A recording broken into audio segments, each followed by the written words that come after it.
Hey hi everyone, welcome to hey DevOps Telugu. ఏంటి ప్రవీణ్ లేడు, ఎవరి అమ్మాయి కొత్తగా కనిపిస్తుంది అనుకుంటున్నారా? This is tech stories of Srinidhi. ఈరోజు ప్రవీణ్ లేడనమాట, మనమే చేస్తున్నాం ఈ video. This is related to SDE freshers.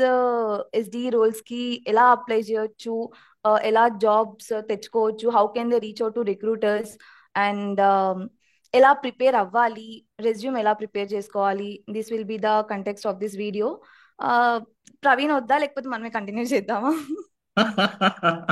అది వద్దు అంటే బాగోదేమో. సో ఒకసారి thanks Srinidhi, first of all coming to my channel. అంటే చాలా మంచిగా అనిపించింది. నీ లింక్డ్ఇన్ కానీ, నీ ఇన్స్టా కానీ, నీ యూట్యూబ్ కానీ I I I saw and great. So first of all నాకు ఒక మాట చెప్పు. అసలు ఈ జర్నీ ఏదైతే ఉందో, ఫ్రెషర్స్ జర్నీ, అంటే ప్రస్తుతానికి కాలేజ్ నుంచి పాస్ అవుట్ అయిన వెంటనే అసలు ఏం చేయాలి ప్రస్తుతం జాబ్స్ రావాలంటే. చాలా మంది ఏంటంటే, మనప్పుడు 2016, 17, 18, 19లో ఎలా ఉండేది అంటే పరిస్థితి, సరే కాలేజ్ ప్లేస్మెంట్ ఇస్తుంది భయ్యా, ఒక 3 lakhs 4 lakhs వరకు ఇస్తుంది, జాయిన్ అయిపోవచ్చు అనేది ఉండేది. కానీ ఇప్పుడు ఏంటంటే కాలేజీలే మోసం చేసేస్తున్నాయి. సో ఎలా చేస్తే జాబ్ వస్తుంది అనేది నీ నీ ఉద్దేశంలో ఏంటంటావు? ఓకే, అంత పాత కాదు, 2016-17 కాదు, 2021 పాస్ అవుట్. అందుకే 19 వరకు తెచ్చాను అది. ఓకే, సరే 21 ఓకే, చెప్పు. Yeah yeah, 21 passed out. Okay, for మనం టూ కైండ్ ఆఫ్ కంపెనీస్ మనకు అందరికీ తెలుసు: service based companies, product based companies. మీకు సర్వీస్ బేస్డ్ కంపెనీస్ లో తెచ్చుకోవాలి అని ఉంటే, యూ కెన్ రీడ్ లైక్ తరోగా మన కంప్యూటర్ సైన్స్ సబ్జెక్ట్స్ ఏవైతే ఉంటాయో, ఓఎస్ కానీ, నెట్వర్కింగ్ కానీ, డిబిఎంఎస్ కానీ, ఇవి తరోగా నేర్చుకొని డిఎస్ డేటా స్ట్రక్చర్స్ ఒక ఈజీ లెవెల్లో, కొన్ని మీడియం, కొంచెం మీడియం, ఈజీ లెవెల్ మోస్ట్లీ చేసుకోగలిగితే they can easily crack service based companies అన్నమాట. And service based companies on campus, ఇప్పుడు మనకి ఉంటాయి కదా, ఇప్పుడు మన MNCs like service based MNCs, TCS కానీ, Wipro, TCS, CTS, Capgemini. Cognizant, Wipro, ఇవన్నీ. Correct, correct. ఇవి వీటికి ఇది సరిపోతుంది. లేదు, product based companies, product based companies లో మనకి మళ్ళీ మ్యాన్ కంపెనీస్ కానీ, ఇంట్యూట్ కైండ్ ఆఫ్ కంపెనీస్, అట్లాషన్, ఇలాంటివి మనం క్రాక్ చేయాలంటే your focus mainly should be on DSA. Like first rounds ఈ కంపెనీస్ లో, ప్రొడక్ట్ బేస్డ్ కంపెనీస్ లో first round will be DSA, and చాలా స్ట్రిక్ట్ గా ఫిల్టర్ అవుతుంది అనమాట. 1 hour లో ఖచ్చితంగా 2 డిఎస్ఏ క్వశ్చన్స్ ఖచ్చితంగా సాల్వ్ చేయాలి. ఓకే. అందరూ డెవ్ అంటారు, నువ్వు ఎంత డెవ్ నేర్చుకున్నా ఫస్ట్ రౌండ్ క్లియర్ చేయకపోతే సెకండ్ రౌండ్ లో how can you show your skills? So correct. DSA is very important. ఈ ఇప్పుడు మనకి ప్రొడక్ట్ బేస్డ్ కంపెనీలో కూడా medium to hard level questions చేయగలగాలి. ఓకే. హార్డ్ ఓకే, కొన్ని companies like if you consider like Google, వాళ్ళు hard అడుగుతారు. And if you talk about Microsoft mostly ask medium level questions. Okay. మరి ఓకే. హార్డ్ వరకు వెళ్ళాల్సిన అవసరం లేదు. Okay. It depends on company to company. మీరు medium level questions నేను చేయగలుగుతున్నా ఆరాంగా, I be able to solve medium question in like 15 to 20 minutes, నేను solve చేస్తాను అని కాన్ఫిడెన్స్ మీకు ఉంటే, దాట్ షుడ్ బి ఎనఫ్ అనమాట. Yeah, now coming to dev. DSA dev చాలా మందికి కన్ఫ్యూజన్ ఉంటది కదా. డిఎస్ఏ ఒక మీడియం లెవెల్ క్వశ్చన్ వరకు మీరు ఆరాంగా చేసుకోగలుగుతున్నాను అన్న కాన్ఫిడెన్స్ వచ్చినాక, ప్యారల్ గా చిన్నగా డెవ్ స్టార్ట్ చేసుకోండి. అవును. ఏదైనా ప్రాజెక్ట్స్ బిల్డ్ చేసుకోవడం కానీ, because for freshers mainly resume fill చేసుకోవడం చాలా ఇంపార్టెంట్. అవును. ఒక అవును. 1 year 2 years ఎక్స్పీరియన్స్ ఉన్న వాళ్ళకి రెజ్యూమేలో పెట్టుకోవడానికి చాలా ఉంటది. అవును. ఫ్రెషర్స్ చాలా మంది నాకు మెసేజ్ కూడా చేస్తుంటారు, అసలు ఏం పెట్టాలి రెజ్యూమేలో. దట్ అవును. Is the biggest task. And హ్మ్. రెజ్యూమేస్ హాఫ్ ఫిల్డ్ ఉండడం ఈజ్ లైక్ దట్, చాలా బ్యాడ్ ఇంప్రెషన్. మొత్తం అవును. కింద మొత్తం ఎంటీ స్పేస్ గా అనిపిస్తుంది కదా. You have to fill your resume. ఎట్లా అంటే ప్రాజెక్ట్స్ మళ్ళీ ఇక్కడ మనకి, యా, మనం డిఎస్ఏ చేస్తూ ప్యారలల్ గా చిన్న చిన్న ప్రాజెక్ట్స్ ఇనిషియల్ గా, మరి ఒకటేసారి ఏదో పెద్ద కాంప్లెక్స్ ప్రాజెక్ట్ చేసేద్దామా అన్న అవసరం లేదు. Go step by step. Especially students who are in like second year, third year, ఇప్పుడే ప్రిపరేషన్ స్టార్ట్ చేస్తున్నారు, మళ్ళీ చిన్న చిన్నగా మీరు ఈ రోజు ఒక కాన్సెప్ట్ నేర్చుకున్నారు అనుకోండి. ఫర్ ఎగ్జాంపుల్, ఏదైనా ఆల్గరిథం, డిక్స్ట్రాస్ ఆల్గరిథం నేర్చుకున్నారు అని అనుకోండి. దాని మీద ఒక చిన్న ప్రాజెక్ట్ చేసుకోండి, పైథాన్ లైబ్రరీస్ యూజ్ చేసి. ఇప్పుడు చాలా, ఇప్పుడు ఈజీగా పైథాన్ లో మనము ఈజీగా ఫ్లాస్క్ ఏపీఐ, అవును. Flask is easy to learn. Correct. చిన్న వెబ్సైట్ బిల్డ్ చేయొచ్చు. అట్లా చిన్న చిన్న projects for each algorithm, so that మీకు ఆల్గరిథమ్ వస్తుంది, ఒక ఫన్ ప్రాజెక్ట్ కూడా క్రియేట్ చేసుకుంటారు మీ రెజ్యూమేలో పెట్టుకోవడానికి. Okay. So if you do this way, it will be helpful both ways అన్నమాట. అటు డిఎస్ఏ కవర్ అవుతుంది, ఇక్కడ మనకు ప్రాజెక్ట్ కూడా వస్తుంది రెజ్యూమేలో యాడ్ చేసుకోవడం. ఓకే. సో ఇక్కడ ఒక క్వశ్చన్ బేసిక్‌గా ఏంటంటే, ఇప్పుడు ఈ రెజ్యూమేలో ఏదైతే ప్రాజెక్ట్స్ పెట్టాలి, లేకపోతే పెట్టబోతున్నారో ఈ స్టూడెంట్స్ ఎవరైతే ఉన్నారో, అది ఇలాగ బేసిక్ ప్రాజెక్ట్స్ చేస్తే కంపెనీస్ అండర్‌టేక్ చేస్తాయి. అంటే వాళ్ళకేంటంటే కాంప్లెక్స్ కావాలి, అరే పెద్ద ప్రాజెక్ట్ ఉంటేనే తీసుకోవాలి. ఈవెన్ డెవాప్స్ సైడ్ కూడా people are expecting bigger projects. So ఏంటి నీ ఉద్దేశం ఏంటంటావు? యా, నేను ఇది కాలేజ్ స్టూడెంట్స్ అని చెప్పాను ఇందాక. హ్మ్. సెకండ్ ఇయర్ ఇట్లా స్టార్ట్ చేయొచ్చు. ఓకే. సో బేసికల్ గా ఏమైపోతుంది అంటే, ఇప్పుడు ఇట్లానే కాంప్లెక్స్ కాంప్లెక్స్ అని ఆలోచించి ఏం చేస్తారు చాలా మంది, యూట్యూబ్ ఓపెన్ చేస్తారు, లేకపోతే గూగుల్లో కొడతారు అవును. గుడ్ ప్రాజెక్ట్స్ అని చెప్పి గూగుల్ సెర్చ్ చేసి ఆ ఉన్న ప్రాజెక్ట్స్ ని యాజ్ తీసి పెట్టుకుంటారు. Correct. It's not correct. A issue, అందరూ చేస్తారు, అందరూ కరెక్ట్. చేసేది. ఇట్స్ నాట్ ఏ ఇష్యూ, దాని ఏం తప్పంటలేను. కానీ యాజ్ టీజ్ అది ఎంత మంది కాపీ చేసి ఉంటారు ఆ గూగుల్లో అవైలబుల్ ఉన్న ప్రాజెక్ట్ ని, ఆర్ యూట్యూబ్ లో ఏదో యూట్యూబర్ చెప్పిన ప్రాజెక్ట్ ని అవును. అతని వ్యూవర్స్ అందరూ పెట్టుంటారు కదా. అవును. It's a common. ఇప్పుడు ఇంటర్వ్యూయర్ కూడా అందరు ఇది చెప్తున్నారు, అందరు ఇట్ విల్ బికమ్. అవును. ఒకవేళ అట్లేదన్నా తీసుకున్నా కూడా కాంప్లెక్స్ దాన్ని ట్వీక్ సంథింగ్, ఏదో అవును. ఒకటి యాడ్ యువర్, మీది నువ్వు యాడ్ చేయు కొంచెం ఏదైనా extra, make it little unique. Okay. And and for your question, చిన్న ప్రాజెక్ట్స్ సరిపోతాయా అని చెప్పి, నా నేను ఎట్లా ఆలోచిస్తానంటే, ఇంటర్వ్యూయర్స్ ఎప్పుడైనా కూడా ఆ, నువ్వు ఏదైనా ఇంట్రెస్టింగ్ గా ఎక్స్ప్లెయిన్ చేస్తున్నావు అనుకో, వాళ్ళు వింటారు ఏదైనా ప్రాజెక్ట్ గురించి. ఓకే. ఇప్పుడు ఇప్పుడు సంథింగ్ క్లోన్ యాప్స్ అని చెప్పి మధ్యలో చాలా ఫేమస్ అయిపోయినాయి. Every one started doing this clone apps for Netflix projects. Own app చాలా ఫేమస్ అయినాయి. అవునవును. హా, ఇప్పుడు నేను ఇంటర్వ్యూలో జాయిన్ అయ్యి ఇంటర్వ్యూయర్ కి ఆ క్లోన్ యాప్స్ నా రెజ్యూమేలో చూసి అందరు చేసినాడు వాళ్ళకి క్వశ్చన్స్ అడుగుదామన్నా ఇంట్రెస్ట్ కూడా రాదు వాళ్ళకి. వాళ్ళకి కరెక్ట్. ఆల్రెడీ తెలుసు, వందల మంది చెప్పుకుంటారు ఆల్రెడీ వాళ్ళు ఇంటర్వ్యూస్ తీసుకున్న వాళ్ళల్లో. అవును. నేను ఏమంటున్నానంటే, చిన్న ప్రాజెక్ట్ అయినా ట్రై టు ఇంక్లూడ్ ఎవ్రీథింగ్. నేను ఒక ఎగ్జాంపుల్ చెప్తా.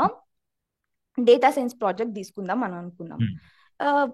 సింపుల్ గా మనం ఇట్లా వెదర్ యాప్ ఇవన్నీ ఫేమస్, డేటాబేస్ వెదర్ ప్రెడిక్షన్ ఇవన్నీ ఫేమస్ కదా, ఇట్లాంటివి తీసుకోకుండా నీ హ్మ్. చుట్టుపక్కల కాలేజ్ ఫ్రెండ్స్ ఎస్పెషల్లీ, నీ చుట్టుపక్కల ఏమైతే నీడ్స్ ఉన్నాయో try to think of those. Okay. For example, ఒక బేసిక్ కామన్ ఇంట్రెస్ట్ మీద ఆ, మీ ఫ్రెండ్స్ దగ్గర ఒక గూగుల్ ఫామ్ పాస్ చేసేసి ఫ్రెండ్స్ ని డేటా ఫిల్ చేయమని చెప్పు, వాళ్ళ ఫేవరెట్ సబ్జెక్ట్స్, వాళ్ళ ఓకే. Name, favourite subjects. హ్మ్. అట్లా నువ్వు డేటా కలెక్ట్ చేసుకొని ఆ డేటాను అనలైజ్ చేసి హ్మ్. యూజింగ్ ఏమంటారు, like small machine learning algorithms, automatic గా ఆ గ్రూప్స్ ఫార్మ్ చేసేలాగా, study groups based okay. On the common interest of okay. Students. Got it. Got it. ఇదేమి పెద్ద కాంప్లెక్స్ ఆల్గరిథమ్స్ యూజ్ చేసి చేయాల్సిన అవసరం లేదు. బట్ నువ్వు అన్ని వాడుతున్నావు ఇక్కడ. హ్మ్. డేటా అనాలిసిస్ కోసం పైథాన్ లైబ్రరీ వాడతావు, అండ్ ఆ డేటాను నువ్వు డాష్ బోర్డ్స్ లో చూపించుకోవచ్చు పవర్ బిఐ వాడి. హ్మ్. ఇట్లా అన్ని టెక్నాలజీస్ కవర్ చేసి చిన్న చిన్నగా ఒక చిన్న ప్రాజెక్ట్స్, ఎక్కువ కాంప్లెక్సిటీస్ లేకుండా అన్ని కవర్ చేసి యూనిక్ గా చేసావనుకో, అప్పుడు నీకు ఎక్స్ప్లెయిన్ చేయడం కూడా బాగుంటది story telling. I have correct. Passed Google form like this to my friends, correct. Correct. వాళ్ళని ఫిల్ వెరీ గుడ్. చేసి పంపిమన్నా. హ్మ్. అప్పుడు ఇంటర్వ్యూయర్ కూడా he will get more interest to ask you more questions. అవునా, like ఒక అడవే చేసావా, friends అందరు కలిసి చేసారా, correct. Correct. He will also get that interest కదా నువ్వు కొత్తగా ఏమైనా చెప్తుంటే. నేను నాది చెప్తే, నేను కాలేజ్ లో ఉన్నప్పుడు ఐ వాజ్ బోర్డ్, అండ్ అప్పుడు అసలు ఏమి ఏఐ టూల్స్ లేవు, చాట్ జిపిటి లేదు, ఏం అవును. లేదు. అవును. గూగుల్ చేసేవాళ్ళు దాన్ని ఏమైనా చేయాలి అంటే, ఐ హ్మ్. Want to build something interesting అవును. అన్నమాట. చిన్నదే, అది పెద్ద ఇది కాదు. నేను ప్రాజెక్ట్ లో పెట్టుకున్నా. హ్మ్. వెబ్ స్క్రాపింగ్ యూజ్ చేసి అనమాట. అవును. కాలేజ్ 2018 లో సెకండ్ ఇయర్ లో ఏమో చేసుకున్నా ఈ ప్రాజెక్ట్, చాలా ఓకే. చిన్నది. Web okay. స్క్రాపింగ్ యూజ్ చేసి చదివా ఫస్ట్ వెబ్ స్క్రాపింగ్ గురించి ఏంటి అని చెప్పి అవును. Google document. అవును. అప్పటికి ఏం లేదు కదా, ఇప్పుడైతే వెళ్ళి చాట్ జిపిటిని అడుగుతాం వెబ్ అవును. స్క్రాపింగ్ గురించి చెప్పు డేటా అని మొత్తం. చెప్పి. అవును. యా, మొత్తం చదివి ఓకే ఈ వెబ్ స్క్రాపింగ్ అంటే ఇది, ఈ ఈ పైథాన్ మాడ్యూల్ చూస్ చేసి చేయొచ్చు అని చెప్పి నేర్చుకొని then I have got idea. అప్పట్లో కాలేజ్లో కొంచెం వేరే ఇంట్రెస్ట్ ఉండే అనమాట, యూపీఎస్సి ప్రిపేర్ అవుదాము అట్లా అని చెప్పి. So okay. న్యూస్ పేపర్ చదువుతుండే అప్పుడు. Then I felt like top news papers నుంచి టాప్ 10 హెడ్లైన్స్ వెబ్ స్క్రాప్ చేసి తీసుకొచ్చేలాగా I written my own python script అన్నమాట అప్పుడు. ఓకే. బై లైక్ చాలా వెబ్సైట్స్ ఓపెన్ చేసి చూసి ఎగ్జిస్టింగ్ వెబ్ స్క్రాపింగ్ ఆల్గరిథమ్స్ అవును. ప్రోగ్రామ్స్ రెఫరెన్స్ తీసుకొని గిట్ హబ్ లో కరెక్ట్. నుంచి I built my own thing. నేను మొత్తం ఓన్ గానే చేసినానా అంటే మొత్తం ఓన్ గా చేయలేదు. I correct. Took help of existing GitHub projects on web scraping. Correct.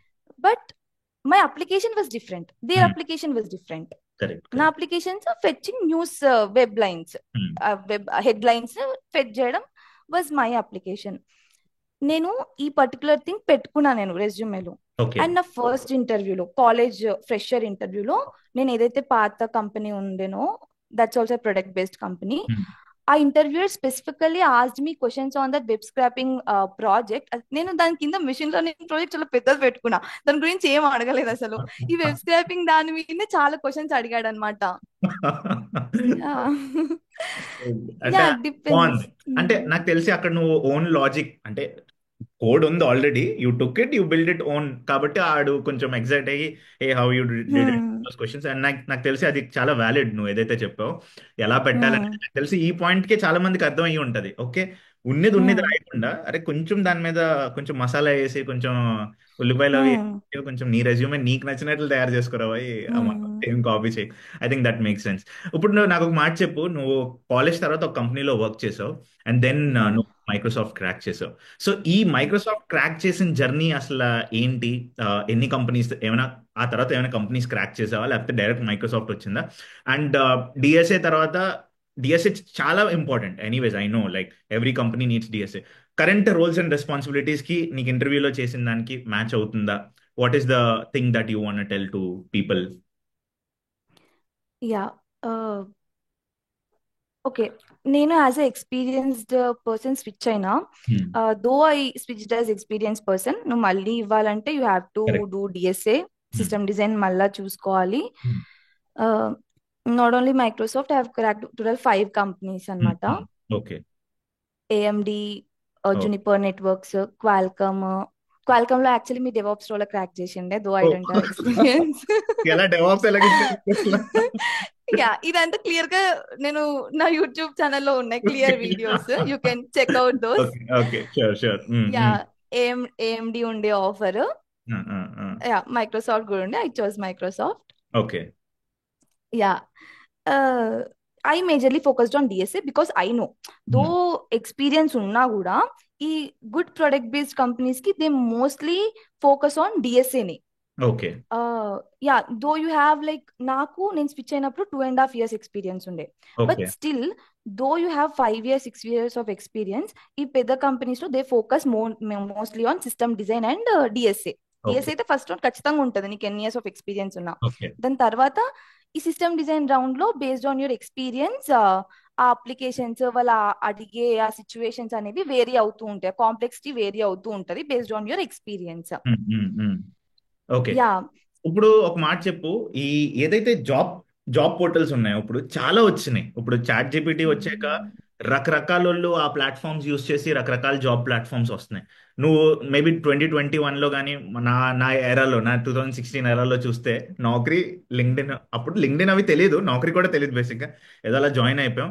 But ఇప్పుడు చూస్తే కరెంట్ ట్రెండ్లో ఒక ఫ్రెషర్కి ఏ ప్లాట్ఫామ్స్ ఎక్కువ మనం ఆలోచిస్తే బాగుంటుంది? Like you know any best platforms, అంటే నీ సర్కిల్లో కానీ you know anything like that? Yeah any day మీకు కాల్స్ రావాలి అంటే నౌకరీ ఈస్ ద బెస్ట్. బట్ దాని డిసడ్వాంటేజ్ దానికి ఉన్నాయి. ఫర్ ఎగ్జాంపుల్ నౌకరీ నుంచి రిక్రూట్ చేసుకొని రిక్రూటర్స్ అందరూ they mostly search for immediate joiners అన్నమాట. ఆగరు, ఇప్పుడు 2 months 3 months నోటీస్ పీరియడ్ ఉందంటే they don't even schedule interview for you. ఎందుకంటే నౌకరీ నీకు ఎందుకు వస్తాయి కాల్స్, ఎందుకు నౌకరీ మీరు ఇన్స్టాల్ చేసుకొని పెట్టుకోండి, you will start getting calls. ఎందుకు అంటే recruiters will be actively using that app, వాళ్ళు they will be searching immediate joiners. అదొకటి డ్రాబ్యాక్, నోటీస్ పీరియడ్ డిసడ్వాంటేజ్. మనకి నోటీస్ పీరియడ్ ఇది ప్రాబ్లం అవ్వద్దు, మీరు ఇమీడియట్ జాయినర్స్ అంటే హ్యాపీగా నౌకరీ యూజ్ చేసుకోండి. Because best platform to get calls immediately. Okay. ఇప్పుడు మీరు జాబ్ సెర్చ్ లో ఉంటే Naukri is the best platform, తొందరగా వస్తాయి కాల్స్. అవును. ఇది మన లింక్డ్ఇన్ అనుకోండి, పేషెన్స్ ఉండాలి, చాలా పేషెన్స్ ఉండాలి.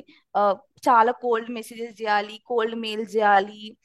లింక్డ్ఇన్ ఈజీ అప్లై కానీ అవేం ఎక్కువ వర్కౌట్ అవ్వవు, because through LinkedIn easy apply thousands of people apply correct. చేస్తూ ఉంటారు per day. So reaching out recruiters is like ideal approach. And అట్లా ఏంటంటే వాళ్ళు ఆగుతారు కూడా. If okay. You clear interview, వాళ్ళకి ఏమి ఇట్లా ఇమీడియట్ రిక్వైర్మెంట్ ఉంటేనే తీసుకుంటాం అట్లా ఏమి ఉండదు. If you clear interview they will wait for you, though it is like 3 months notice period or 2 months notice period. Okay. Okay. Yeah. So try to make LinkedIn connections, like కుదిరినంత వరకు recruiters తో connect అవ్వడానికి try చేయండి, వాళ్ళకి messages పెట్టండి. ఇప్పుడు like trending అంటే LinkedIn and Naukri అని చెప్తా నేను. Okay. Instahyre also works. Okay. Instahyre ఒక ఓకే. 30% ఇన్స్టా హైర్ కూడా వర్క్ చేసి ట్రై చేయొచ్చు, ట్రై చేస్తే తప్పలేదు. యా. ఓకే. సో బేసిక్గా నేను ట్రై చేశాను. Instahyre is definitely good. అంటే నాకు ఎలా హెల్ప్ అయిందంటే, నేను ఎలా డివైడ్ చేస్తానంటే ఈ ప్లాట్ఫామ్స్ ని, నౌకరీని ఒక ప్లే గ్రౌండ్ లో పెట్టుకొని, లింక్డ్ఇన్ ని యాక్చువల్ గేమ్ అంటే ఒక జాబ్ హంట్ గేమ్ ప్లాట్ఫామ్ గా, ఇన్స్టా హైర్ ని స్టార్ట్అప్ ప్లాట్ఫామ్ గేమ్. అంటే నీకు ఓకే. స్టార్ట్అప్ లో వెళ్ళాలి, మొత్తం స్టార్ట్అప్స్ ఉంటాయి. ఆ తర్వాత అవునవును. రిక్రూటర్ నేమ్ కూడా వచ్చేస్తుంది అక్కడ. So you can search that అవునవును. On LinkedIn. అండ్ నేను అలా పడతాను అనమాట. నాకు అట్లాషన్ అలానే వచ్చింది. కరెక్ట్. ఇన్స్టా హైర్ లో అట్లాషన్ ఇన్స్టా హైర్ నుంచి వచ్చిందా? ఇన్స్టైర్ నుంచి వచ్చింది. వాడి ఐడి ఓ, పట్టుకొని నేను ఇక్కడ ఎత్తుకొని వాడికి రిప్లై చేశాను అనమాట. మెసేజ్ చేశా, అరే భయ్యా నీది సూపర్. ఇలా కనిపించింది నాకు, సో నువ్వు రిక్రూట్ చేస్తున్నావు కదా, ఐఎమ్ ఇంట్రెస్టెడ్ అంటే, వాడు అప్పుడు అంత డేటా అంతా పంపించి, డాక్యుమెంట్స్ అన్ని పంపించి, ఇలా చదువుకోవాలి అలా చదువుకోవాలి. సో అప్పుడప్పుడు మంచి కంపెనీస్ కూడా ఉంటాయి. Like some recruiters try to find out that platform good, but startups ఎక్కువ కంపేర్ టు ఆ, గుడ్ కంపెనీస్. స్టార్ట్అప్స్ ఎక్కువ ఉంటాయి. గుడ్. ఓకే. అవును. సో ఇప్పుడు నాకు ఒక మాట స్టార్టప్స్. యా. ఇన్స్టా హైర్ నుంచి నాకు కూడా స్టార్టప్స్ వచ్చింది, అది చాలా ఎర్లీ స్టార్టప్స్ వచ్చిండే అనమాట. అవును. దెన్ అవును. I don't want to correct. Go to startups, correct. అటు వెళ్ళాలని లేకుండే, సో 50 to నేను 100 ఎంప్లాయీస్ ఇంట్లోనే. కానీ 50 to 500 ఎంప్లాయీస్ కానీ అలా లైక్ అలా ఉంటాయి ఉంటాయి. హైర్లు. But it's a good platform. At least నువ్వు ఇంటర్వ్యూ ఎస్ ఎస్, ఇచ్చి true. What's your level, what's your standard అనేది అవును. తప్పకుండా తెలుస్తుంది. Okay, good. సో నాకు అవును. ఒక మాట చెప్పు, ఇంకోటి, ఇది టాప్ సీక్రెట్ మాట అన్నమాట. సో ఇప్పుడు ఈ కాలేజ్ నుంచి ఏదైతే ప్రాజెక్ట్స్ పెట్టావో నీ రెజ్యూమేలో, ఓకేనా? సో ఆ రెజ్యూమే ఆల్రెడీ నువ్వు షేర్ చేస్తా అన్నావు లింక్స్ లో. అది నీ రెజ్యూమేనా లేకపోతే ఏంటి, అది శాంపుల్ రెజ్యూమేనా లేకపోతే నీ రెజ్యూమేనా? ఎవరైనా చూడాలంటే ఆ డ్రైవ్ లింక్ క్లిక్ చేస్తే వస్తుందా నువ్వు ఏదైతే షేర్ చేయబోతున్నావు? యాక్చువల్లీ ఇది కాలేజ్ రెజ్యూమే కాదు, ఇది నా రీసెంట్, నేను లాస్ట్ కంపెనీ నుంచి మైక్రోసాఫ్ట్ కి స్విచ్ అవుతున్నప్పుడు యూజ్ చేసిన రెజ్యూమే అన్నమాట. కాలేజ్ రెజ్యూమే నా దగ్గర లేదు, వెతకాలి. యా, దొరికితే ఖచ్చితంగా పంపిస్తా. Okay. Resume I'm sharing now is my current resume. Correct. నేను పాత కంపెనీ నుంచి మైక్రోసాఫ్ట్ కి స్విచ్ అయినప్పుడు ఏదైతే రెజ్యూమే యూజ్ చేసినానో అది షేర్ చేస్తా. ఓకే. ఓకే. సో ఇప్పుడు మైక్రోసాఫ్ట్ హైదరాబాద్ లోనే వర్క్ చేస్తున్నావా, ఆ గచ్చిబౌలి క్యాంపస్ లో? Yes yes. Okay. Last week నే మేము అక్కడ మీటప్ చేసాము. ఒక 500 స్టూడెంట్స్ దాకా వచ్చారు. సో మంచిది. Okay, good, good to know. So next స్టెప్కి వెళ్ళేటప్పుడు, లైక్ ఒక స్టూడెంట్ రెజ్యూమే ప్రిపేర్ చేసుకున్నాడు. Whatever the point you set, that's valid. అంటే కొన్ని ప్రాజెక్ట్స్ తెచ్చుకొని పెట్టుకొని he will apply jobs on Instahyre, Naukri and LinkedIn, let's say that. ఇప్పుడు వాడు ప్రిపేర్ అవుతాడు కదా, కానీ వాడికి భయం వేస్తుంది అనమాట. అంటే భయం, నేను చేయగలనా లేదా, ఇంటర్వ్యూలో కూర్చుంటే నాకు భయం వస్తుంది, I'm not able to face that interview. So అలాంటి సిచ్యువేషన్లో ఏం చేయాలి ఎవరైనా? అంటే ఏంటి ప్రాక్టీస్ మెథడ్స్ ఏంటి? సో కొంతమంది, అంటే నేనేం చేస్తా అంటే, మిర్రర్ ముందు నించొని ప్రాక్టీస్ చేయడం కానీ, close your door and loudly tell your roles and responsibilities, or what do you do, what is your current fourth year strategies, have you built something? All that questions I will practice myself. So do you have some tips like this, like for freshers?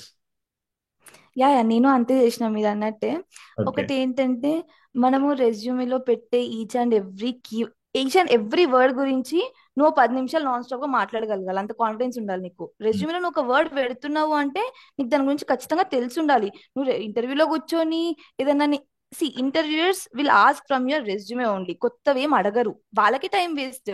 Correct. అంతే కదా. నీకు Correct. తెలిసినవే అడుగుతారు. నీకు Correct. తెలిసినవే అడుగుతారు. అందుకే రెజ్యూమేలో ఏదైతే పెడతావో ఖచ్చితంగా each and every word, each and every skill గురించి you have to be confident అనమాట. యాజ్ యూ సెడ్, ఎస్, ముందు ప్రిపేర్ అవ్వాలి ఖచ్చితంగా. ఏం చెప్పాలి, ఎలా ప్రజెంట్ చేయాలి, మన ప్రాజెక్ట్ ని ఇంట్రెస్టింగ్ గా ఎలా ఎక్స్ప్లెయిన్ చేయాలి, ఎవ్రీథింగ్. నేను ఇంట్రో ముందే ప్రిపేర్ అయి పెట్టుకునేదాన్ని. Okay, this I tell as intro. తర్వాత project, a project, like recent switch నేను అయినప్పుడు ఐ హ్యాడ్ మల్టిపుల్ ఫీచర్స్ అనమాట I work on in my previous company. Mm. నేను కంపెనీ వైజ్ ఏ ఫీచర్ ఎక్స్ప్లెయిన్ చేయాలి మారుస్తుండే. ఇప్పుడు Okay. ఫర్ ఎగ్జాంపుల్, నేను AMD కి ఇచ్చినప్పుడు దే రిక్వైర్డ్, వాళ్ళ జాబ్ రిక్వైర్మెంట్స్ లో వాళ్ళకి Okay. మిషన్ లెర్నింగ్ తెలిసి ఉండాలి అని ఉందన్నమాట. నా Mhm. పాత కంపెనీలో నేను ఒక డేటా సైన్స్ ప్రాజెక్ట్ లో వర్క్ చేసిన. Okay. నేను AMD కి ఇంటర్వ్యూ ఇచ్చినప్పుడు ఆ ఇంట్రోలో I have explained about my data science project which I worked on. Correct. Correct. Juniper Networks company వచ్చేసరికి నెట్వర్కింగ్ కంపెనీ. నేను అవును. జునిపర్ నెట్వర్క్స్ ఇంట్రోలో I have explained about GRE traffic Okay. Networking related అవును. Feature which అవును. I అవును. Worked in my previous company. Mhm. అట్లా you should know. ఒక కంపెనీకి ఇంటర్వ్యూ ఇచ్చే ముందు ముందు రోజు ఒక రాత్రి ప్రిపరేషన్ ఉండాలి. ఇంటర్వ్యూ ఇప్పుడు ఏం చెప్పాలి, నేను ఇంట్రోలో ఏం చెప్పాలి, ప్రాజెక్ట్ గురించి ఎట్లా ఎక్స్ప్లెయిన్ చేసుకోవాలి, ముందు ప్రిపేర్ అయి ఉండాలి. అప్పటికప్పుడు ఎవరి వల్ల కాదు. That's good, that's yeah. Good. అంటే అది చాలా వ్యాలిడ్. అంటే నువ్వు ఏదైతే చెప్తున్నా అది చాలా వ్యాలిడ్. ఈవెన్ నేను అదే చెప్తాను, నేను అదే ప్రాక్టీస్ చేస్తాను స్టిల్. I practice. అంటే యా. నేను ఎప్పుడైనా కంపెనీకి అటెండ్ అయినా సరే, what I have to tell, how I have to present. అంటే నా డ్రీమ్ కంపెనీ అయితే, if I have that dream కి యార్ మెరకు ఐ నీడ్ దిస్ కంపెనీ అంటే, నేను డెఫినెట్ గా అది చేస్తాను అనమాట. గుడ్. సో ఈ 5 కంపెనీస్ ఏవైతే వచ్చాయో దాంట్లో మైక్రోసాఫ్ట్ ఎందుకు సెలెక్ట్ చేసావు, and what's your plan to take Microsoft అనేది ఒక చిన్న పాయింట్, అంటే ఒక ఫ్రెషర్ పర్స్పెక్టివ్ లో ఏమంటావు? Of course, Microsoft is a big company which will add lot of weight to my resume. నాకు వచ్చిన కంపేర్ టు అందర్ అనే కంపెనీస్ తో వర్క్ చేస్తే మైక్రోసాఫ్ట్ వెయిట్ ఎక్కువ యాడ్ చేస్తుందని తెలుసు. ఇంకొకటి వచ్చేసి హైదరాబాద్. నా కంపెనీస్ కొన్ని బెంగళూరులో ఉండే. నాకు I stay with family year, I want to move to Hyderabad. అదొక రీజన్. అండ్ నాకు the team I got hired for in Microsoft నాకు నచ్చింది. These are the reasons. Okay. Okay. So ఒక లాస్ట్ క్వశ్చన్. అంటే నాకు నువ్వు ఇలా టీం నచ్చింది అనగానే నాకు ఒక క్వశ్చన్ ఐడియా వచ్చింది. సో ఈ ఫ్రెషర్స్ ఎప్పుడైనా ఆఫర్ లెటర్ తీసుకున్నప్పుడు ఏమేమి క్వశ్చన్స్ అడగాలి జనరల్ గా? అంటే చాలా మంది డౌట్ వస్తుంది. సో ఒక ఆఫర్ లెటర్ వచ్చింది, అరే ఆ కంపెనీలో నేను వెళ్తున్నాను, ఏం క్వశ్చన్స్ వేరే వాళ్ళని అడిగి తెలుసుకోవాలనేది ఏమైనా చెక్ లిస్ట్ ఉందా మీ దగ్గర? సి, ఫస్ట్ థింగ్ ఏంటంటే to know about your company. కొంతమంది ప్లేస్ అవుతారు బట్ ఆ కంపెనీ గురించి ఎక్కువ తెలీదు. అవును కదా. చాలా స్టార్టప్స్ ఉన్నాయి. ఒకటి ఏంటంటే లింక్డ్ఇన్ లో ఆ కంపెనీ ఎంప్లాయీస్ కి మెసేజ్ చేయడం. లింక్డ్ఇన్ లో మెసేజ్ చేసి, హలో, నేను ఇట్లా, సో ఈ కంపెనీకి, మీ కంపెనీకి నేను ఇట్లా, నాకు ఆఫర్ వచ్చింది. ఆ, మీకు ఆఫర్ లెటర్ లో మేనేజర్ పేరు కూడా ఉంటది, అవును. చెప్పాలంటే చెప్పొచ్చు, లేకపోతే అవసరం అవును. లేదు. ఇట్లా నాకు వచ్చింది. కంపెనీ కల్చర్ ఎట్లా ఉంది, ఏ టీమ్. నేను ఇది కాలేజ్ లో, నాకు కాలేజ్ లో అప్పుడు నాకు ఏం తెలియనప్పుడే, నాకు ఆఫర్ లెటర్ వచ్చినప్పుడే నేను నా పాత కంపెనీ ఓకే. ఎంప్లాయీస్ కి చాలా మందికి మెసేజ్ చేసి నేను అడిగిన అనమాట. ఇట్లా నాకు ఆఫర్ వచ్చింది, కంపెనీ బానే ఉంటుందా, ఓకే. వర్క్ లైఫ్ బ్యాలెన్స్ ఎట్లా ఉంటది. నాకు అప్పుడు ఇంకా ఏం తెలియదు కాలేజ్ లో. స్టిల్ అవును. I have connected through LinkedIn. అది పెట్టిండే అనమాట. మైక్రోసాఫ్ట్ కి ఏం అడగలేదు ఎవరిని, బికాస్ ఐ నో అవును. అప్పుడు అబౌట్ ఎక్స్పీరియన్స్ మైక్రోసాఫ్ట్. వస్తుంది. You know. యా. ఇదొకటి. ఉన్న ఎగ్జిస్టింగ్ ఎంప్లాయీస్ కి మెసేజ్ చేయడము, ఆ కంపెనీ గురించి తెలుసుకోవడం ఒకటి. కుదిరితే connect to your manager before okay. Joining. Okay. నేను ఇది చేశాను. నేను జునిపర్ లో మాట్లాడిన. After getting offer letter I talk to Juniper manager, AMD manager తో have connected. And even Microsoft లో మేనేజర్ తో కూడా before joining I have connected and got to know about my team, ఏం చేస్తాను, డే టు డే వర్క్ ఎట్లా ఉంటది. So that it will be good for me to filter కదా, ఎట్లాంటి అవును. వర్క్ ఉంటది, ఏం అవును. చేస్తా, నా ఇంట్రెస్ట్ ఏంటి. గుడ్. గుడ్. అది. యా. ఐ థింక్ అంటే మనం ఏదైతే మాట్లాడడం చాలా యాప్ట్ గా ఉంది. అంటే నాకైతే స్పెషల్ గా I felt like okay, what ever you have said is app for the 2025 freshers కానీ ఎవరైతే జాబ్ హంట్ లో ఉన్నారో. So thanks a lot for your time, and again looking forward to get your links of resume. And ఏదైనా link పెట్టాలన్నా నువ్వు నాకు share చేస్తే I definitely keep it. And thanks a lot for your time. Yeah. Okay. Yeah, thanks, Praveen. Thanks for inviting. Yeah.